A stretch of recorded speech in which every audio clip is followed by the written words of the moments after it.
चलो अब पढ़ो जरा, ट्राई करो, अच्छा क्वेश्चन है। In the given figure ABCD is a trapezium. अच्छा, आप लोगों को एरिया ऑफ ट्रेपेजियम पता है कि नहीं पता है? इसके लिए आपको एरिया ऑफ ट्रेपेजियम पता होना जरूरी है। क्या पता होना चाहिए? इसके लिए आपको एरिया ऑफ ट्रेपेजियम का पता होना जरूरी है।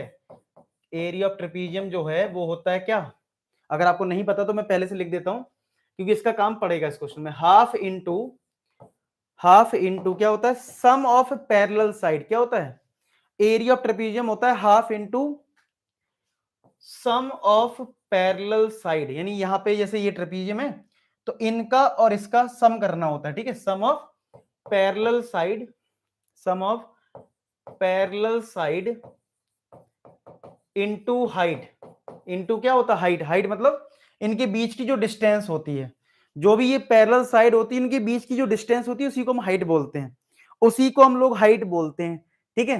क्लियर? तो एक बच्चे ने फॉर्मूला लिखा भी है, हाफ इंटू पैरेलल साइड का सम। आदित्य, पूरा नहीं है फॉर्मूला, पूरा फॉर्मूला नहीं है ये, तुमने आधा लिखा, हाइट भी होता है इसमें। चलो फिलहाल अब क्या क्या दे रखा है वो देख लेते हैं। दो पैरेलल साइड है जिसमें ये 18 है और 32 है, और ए बी और डी सी के बीच की डिस्टेंस भी आपको दे रखी है जिसकी मैं बात कर रहा था, हाइट है ये, दिस इज हाइट।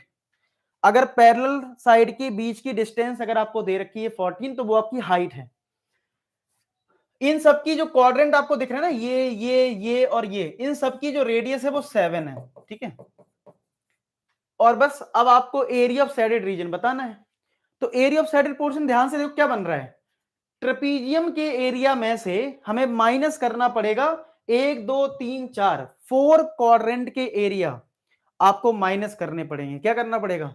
ये 4 सेक्टर बन गए ना हमारे, 4 सेक्टर। तो 4 सेक्टर में हम कॉन्सेप्ट क्या निकालेंगे? तो पहले तो हम एरिया 4 सेक्टर निकाल लेते हैं।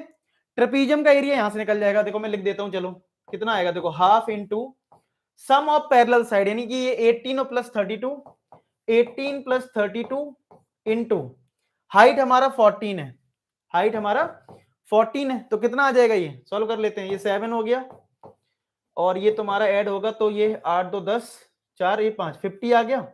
तो 50 इंटू 7, क्या ये 350 आ गया? क्या ये 350 सेंटीमीटर स्क्वायर आ गया एरिया ऑफ ट्रेपीजियम? क्या एरिया ऑफ ट्रेपीजियम 350 आ गया? अच्छा, अब मैं चारों क्वाड्रेंट के एरिया लिख रहा हूं, यहां पे निकाल लेता हूं area of 4 quadrant. So not quadrant, sector बोलूंगा क्योंकि क्वाड्रेंट का मतलब तो 90 हो जाता है ना। तो एरिया ऑफ 4 सेक्टर्स हम एक साथ निकालेंगे, 4 सेक्टर्स। तो कैसे लिखेंगे?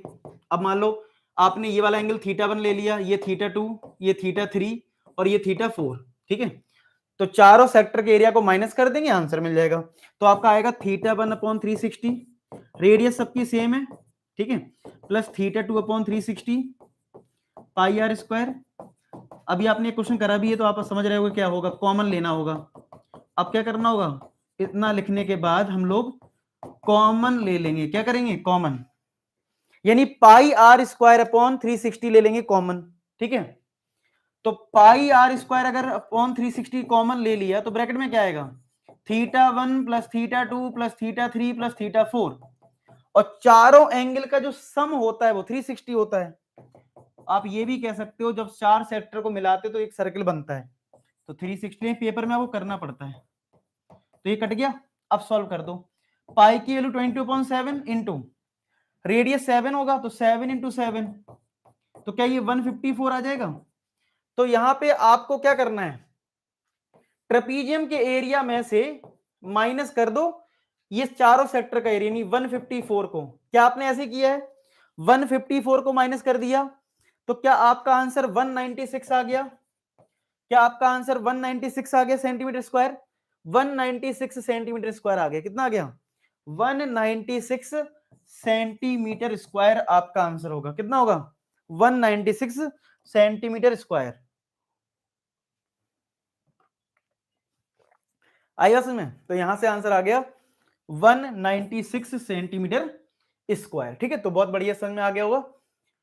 और लिख भी दो कि आप एरिया ऑफ सैडेड रीजन निकाल रहे हैं, area of shaded portion, area of shaded portion आपने निकाला है, area of shaded portion. Clear सबको?